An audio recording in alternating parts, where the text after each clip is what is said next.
അപ്പോൾ ഫ്രണ്ട്സ്, നമ്മൾ ഫ്ലൈറ്റെല്ലാം ഇറങ്ങി ഞാനിപ്പോൾ എൻ്റെ റൂമിൽ വന്നിരിക്കുകയാണ്. എൻ്റെ റൂം ഇവിടാണ്. അപ്പോൾ എൻ്റെ റൂമിൻ്റെ ഫ്രണ്ട് വശമാണ് ഈ കാണുന്നത്. അപ്പോൾ ഇതാണ് ഇവിടുത്തെ ബിൽഡിങ്ങുകളും കാര്യങ്ങളും ഒക്കെ. അപ്പോൾ എൻ്റെ റൂം ഇതാണ് എൻ്റെ റൂം. അപ്പോൾ നല്ല ബിൽഡിങ്ങും നല്ല ഡോറും അടിപൊളി സംഭവമൊക്കെയാണ്. ഇവിടെ ഓരോരുത്തർ പറയാറുണ്ട് ഹൗസ് ഡ്രൈവറിന് റൂമൊന്നും പന്ന റൂമാണ്, സൗദിയിലെ ഹൗസ് ഡ്രൈവർമാർ റൂം ഒട്ടും സ്ഥലമില്ല, ഞെരുങ്ങിയ റൂമിലൊക്കെ ആയിരിക്കും താമസം. നമുക്കെന്തായാലും എൻ്റെ റൂം കാണിച്ചു തരാം. ഇത് വാടകയ്ക്ക് എടുത്തേക്കുന്ന റൂമാണ് കേട്ടോ. അപ്പോൾ ഹൗസ് ഡ്രൈവറിൻ്റെ റൂമിൻ്റെ വലിപ്പവും ഒക്കെ ആണ് ഞാനിപ്പോൾ കാണിച്ചുകൊണ്ടിരിക്കുന്നത്. ഇത്രയും വലിയ റൂമാണ് ഹൗസ് ഡ്രൈവർ കിട്ടുന്നത്. ഇതിലും ചെറിയ റൂമിൽ താമസിക്കുന്നവരുണ്ട്, അത് വേറെ കാര്യം. അപ്പോൾ എനിക്ക് കിട്ടിയേക്കുന്ന റൂം ഇത്രയെങ്കിലും ഉണ്ട്. ഒരു കട്ടിലിടാനും സൈഡിൽ കൂടെ നടക്കാനുള്ള വഴി അത്രേ ഉള്ളൂ. ഇപ്പോൾ ഇവിടെ കട്ടിലില്ല, എന്തായാലും അങ്ങനെ ഒരു ഗുണമുണ്ട് കേട്ടോ. കട്ടിൽ ഇനി മേടിച്ച് തരുമെന്ന് പഠിച്ചതന്നെ അറിയത്തുള്ളൂ. അപ്പോൾ കട്ടിലിപ്പോൾ ഇല്ല. ഇതാണിപ്പോൾ എൻ്റെ റൂമിൻ്റെ അവസ്ഥ. ഈ ഇരിക്കുന്ന സാധനമൊക്കെ ഇവിടെ ഉള്ളതല്ലായിരുന്നു കേട്ടോ. ഒറ്റ സാധനം ഇല്ലായിരുന്നു. ഒറ്റ സാധനം എന്ന് പറഞ്ഞാൽ നമുക്ക് ഉപയോഗമുള്ള സാധനമൊന്നും ഇവിടെ ഇല്ലതെന്ന് തന്നെ വേണേൽ പറയാം. ഈ പാത്രം ഇവിടെ ഉണ്ടായിരുന്നു. അപ്പോൾ ഞാൻ അത് കഴിക്കാൻ വേണ്ടി ഒരു കപ്സയൊക്കെ ഇവിടെ ഇരിപ്പുണ്ടെല്ലാം എടുത്തുകൊണ്ട് വന്നതാണ്. പിന്നെ ഈ പാത്രങ്ങളൊന്നും ഇവിടെ ഉള്ളതല്ലായിരുന്നു. ഈ പറഞ്ഞാൽ ഞാൻ ഇവിടെ നാട്ടിൽ നിന്ന് വന്നപ്പോൾ കൊണ്ടുവന്നതാണ്. ഇവിടെ വരുമ്പോൾ പാചകം ചെയ്യാമെന്ന് കാണത്തില്ലെന്നറിയാം. അങ്ങനെ പിന്നെ ഇൻഡക്ഷൻ കുക്കർ വരെ ഞാൻ നാട്ടിൽ നിന്ന് കൊണ്ടുവന്നു. കാരണം ഇവിടെ ഒന്നും അടുപ്പൊന്നും ഇല്ല, പാചകം ചെയ്യണമെങ്കിൽ നമ്മൾ പെടും. അതുകൊണ്ട് ഈ ഫ്രിഡ്ജാണ് ഇവിടെ മെയിനായിട്ടുള്ളത്. പിന്നെ ബാത്റൂമിൻ്റെ കാര്യം ഇത്രയും തന്നെ ബാത്റൂം ഇവിടുത്തെ ബാത്റൂമാണ്. നാട്ടിലെ ബാത്റൂം കൊണ്ട് പേടിക്കേണ്ട. ഇതാണ് ഇവിടുത്തെ ബാത്റൂം. ഇരിക്കാനുള്ള സ്ഥലമുണ്ട്. നമ്മളിവിടെ തന്നെ കുളിക്കാൻ എനിക്ക് എല്ലാം വേണം. ഡോറില്ല. ഡോർ അപൂർവമായിട്ട് ഹൗസ് ഡ്രൈവറിൻ്റെ റൂമിനകത്ത് ഡോർ കാണത്തുള്ളൂ. ഇവിടെ എന്തായാലും ഡോറില്ല. വെള്ളം നമ്മൾ കുളിക്കുമ്പോൾ എല്ലാം അകത്ത് വീഴുന്ന ടൈപ്പാണ് ഇപ്പം. ഇപ്പോൾ കട്ടിലില്ല, ബെഡില്ല. പിന്നെ എ സി ഇവിടുത്തെ ഹൗസ് ഡ്രൈവർമാർക്ക് ഒരു 90% റൂമിലും കാണും. ബാക്കി 10% കൂളറായിരിക്കും കിട്ടുന്നത്. കൂളർ നല്ല കൂളർ അല്ലെങ്കിൽ ഊപ്പാട് വരും. ഞാൻ മുമ്പ് നിന്ന റൂമിൽ കൂളറായിരുന്നു. ഒരു വൃത്തിയുടെ കൂളർ, കാറ്റും തണുപ്പും ഇല്ലാത്തൊരു കൂളറായിരുന്നു. ചൂടത്ത് പെട്ടുപോവും. 50 ഡിഗ്രി അടുത്ത് ചൂടാവും. അപ്പോൾ വെളിയിൽ ചൂടാകുമ്പോഴത്തേക്ക് നമ്മൾ അകത്ത് കിടന്ന് പഴുക്കും. അപ്പോൾ ഇവിടെ എന്തായാലും കട്ടിലില്ല. നമ്മൾ തറയാണ് കിടക്കാൻ. ഈ തലങ്ങണയൊക്കെ ഞാൻ എടുത്തുകൊണ്ട് വന്നതാണ് നമ്മുടെ ചേട്ടൻ റൂമിൽ നിന്ന്. അപ്പോൾ ഇവിടെ ഇങ്ങനെ വെള്ളം ചൂടാക്കുന്ന ഹീറ്ററൊക്കെ നമ്മൾ 2 റൂമിൽ നിന്ന് എടുത്തുകൊണ്ട് വന്നതാണ്. ഇത് മുമ്പ് നിന്നവ ഇവിടെ എഴുതി വെച്ചേക്കാണ്. ഡിപ്രഷൻ അടിച്ചിട്ട് എഴുതി വെച്ചതായിരിക്കും. ഐ ആം ദ ബെസ്റ്റ് എന്നൊക്കെ എഴുതി വെച്ചിട്ടുണ്ട്. അപ്പോൾ ഡിപ്രഷൻ മാറ്റാൻ വേണ്ടി എന്തൊക്കെ എഴുതി വെച്ചായിരിക്കും. രാവിലെ വായിക്കാൻ വേണ്ടി ഞാൻ തോന്നുന്നു.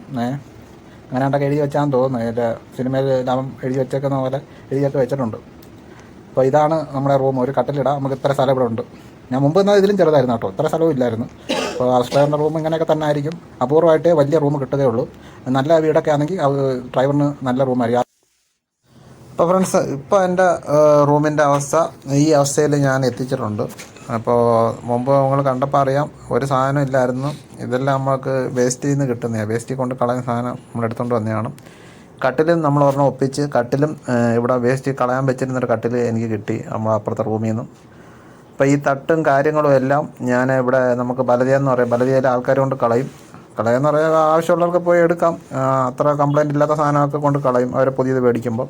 അപ്പോൾ നമുക്ക് ആവശ്യമുണ്ടെങ്കിൽ നമുക്ക് പോയി എടുത്തുകൊണ്ട് വരാം. ഞാൻ അങ്ങനെ എടുത്തുകൊണ്ട് വന്ന തട്ടും ചെറിയ മേശയും കാര്യങ്ങളൊക്കെ നമുക്ക് കിട്ടി. കട്ടിലും ഒരെണ്ണം കിട്ടി.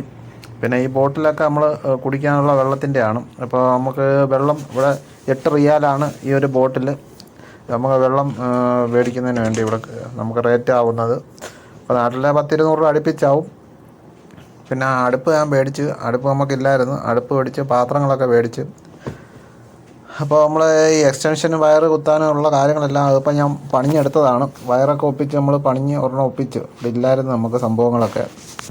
അപ്പോൾ ഇതിവിടെ മേടിക്കണമെങ്കിൽ എക്സ്റ്റൻഷൻ കോഡിന് ഭയങ്കര റേറ്റാണ്. നമ്മുടെ നാട്ടിലെങ്ങാട്ട് ഇരട്ടി റേറ്റാണ്. വീഡിയോ എടുക്കുന്ന സമയത്തൊരു പണിയിട്ട് വെള്ളം തട്ടി ഇവിടെ എല്ലാം വീണു. അപ്പോൾ നമ്മുടെ കുബൂസ് ഞാൻ മേടിച്ചില്ല. കുബൂസ് കാണിക്കാൻ പോയപ്പോഴാണ് പണി കിട്ടിയത്. ഇതാണ് നമ്മുടെ കുബൂസ്. ഇതാണ് ഗൾഫിലെ ഒറിജിനൽ കുബൂസ്.